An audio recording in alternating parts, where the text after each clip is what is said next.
Hello everyone, কেমন আছো তোমরা সবাই? আশা করি খুব ভালো আছো। আমিও খুব ভালো আছি। আমার নতুন একটা ভ্লগে তোমাদের স্বাগত।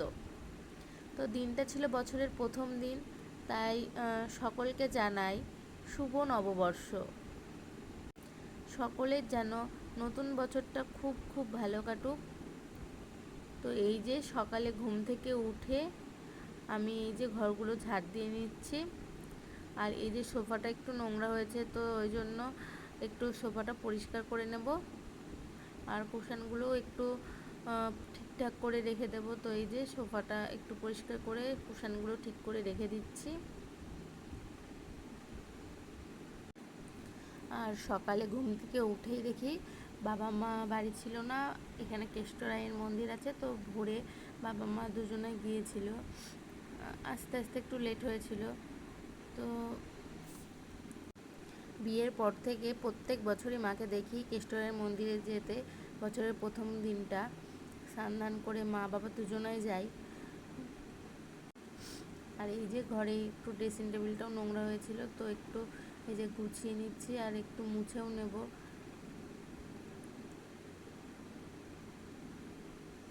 কয়েকটা ক্লিপ ছিল, তো সেই ক্লিপগুলো ভিতরে রেখে দিলাম। তো এই যে ড্রেসিং টেবিলটা আমার পরিষ্কার করা হয়ে গেছে। তারপরে এই যে বিছানাটা আমি তুলে নেব।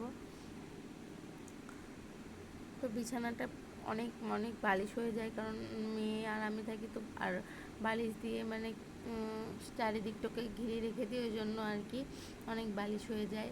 আর কালকে ঝড় হয়েছিল, ওই জন্য বালিশগুলো আজকে আর ঝাড় দেওয়া হয়নি, যেহেতু ঘরটা, ওই জন্য বালিশগুলো আর নিচে ফেলিনি। তো একবারে ঝেড়ে তারপরে বালিশগুলো গুছিয়ে রাখছি। প্রচণ্ডই ঝড় হয়েছিল কালকে। ঘরগুলো একেবারে নোংরা হয়ে গেছিলো, তো এই যে পরিষ্কার করে আমি ঘরগুলো ঝাড় দিয়ে নিচ্ছিলাম।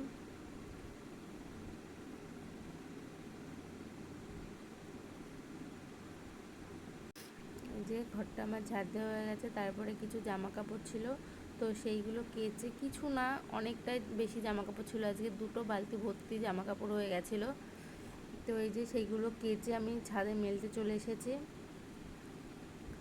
আর এই যে জামা কাপড়গুলো আমার মেলে দেওয়া কমপ্লিট হয়েও গেছে। তারপরে মা তো আজকে সমস্ত রান্না করেছে। তারপরে মা লাস্টে আমাকে বলল যে পনিরটা আমাকে করতে, তো তার জন্য আমি পনিরটা আমি করছি আর কি। আর মা সমস্ত রান্না করেছে। আর আজকে আমাদের নিরামিষ হয়েছে, অন্যদের মতো আজকে আমাদের মাছ মাংস দিয়ে বছর শুরু হয়নি। আজকে মঙ্গলবার ছিল, ওই জন্য নিরামিষই হয়েছিল আর কি।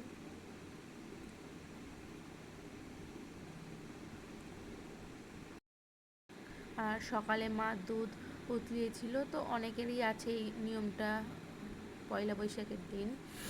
তো মাকে আমি বলেছিলাম যখন ওইটা করবে আর কি, আমাকে ডাকতে, আমি একটু ভিডিও করব। তো মার আগেই করা হয়ে গেছে, দুধ উতলানো হয়ে গেছিলো। এই যে মা মন্দিরে গেছিলো বলে কপালে টিপ দিয়ে দিয়েছিল, একটু দেখা গেল, দেখতে তো পেয়েছো নিশ্চয়ই, আশা করি তোমরা। আর এই যে পিছনে মা ছিল, ওই জন্য আমি আর মা হয়তো কিছু বলছিলাম, তো আর এই যে এইদিকে আমার পনিরে মশলা দেওয়া কমপ্লিট হয়ে গেল। তো এই যে কিছুটা জল দিয়ে দেবো। মা হয়তো এখানে কিছু কাজ করছিল, ওই জন্য মা আসছিল বারে বারে। তো আমার অতটা মনেও নেই কী করছিল মা। এই যে জল এনে রেখে দিল, বললো যে ভাতটা একবারে বসিয়ে দিতে। তো এই যে রান্না বান্না কমপ্লিট করে আমি একটু গ্যাসটা মুছে নিচ্ছিলাম পরিষ্কার করে।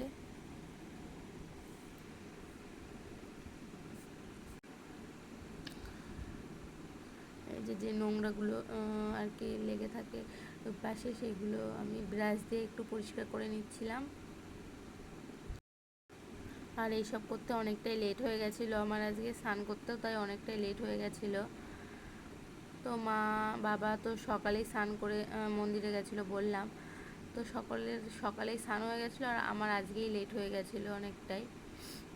তো এই যে এইগুলো গ্যাসগুলো মুছে আমি স্নান ধান করে একবারে উপরে চলে গেছিলাম। তো শুকনো জামা কাপড়গুলো আমি তুলে রেখে দিলাম, কারণ এত রোদ যে একবারে গুছিয়ে নিচে নিয়ে যাওয়া যাবে না, তো নিচে গিয়েই গুছিয়ে নেব।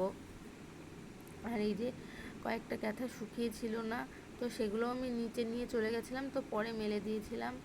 আর ওই যে কাঁথাটা ওইটা বুঝতে পেরেছিলাম যে শুকায়নি, তার জন্য ওইটা আলাদা করে রেখেই দিয়েছিলাম। আর এই যে ভেজা জামা কাপড়গুলো আমি মেলে দিচ্ছি।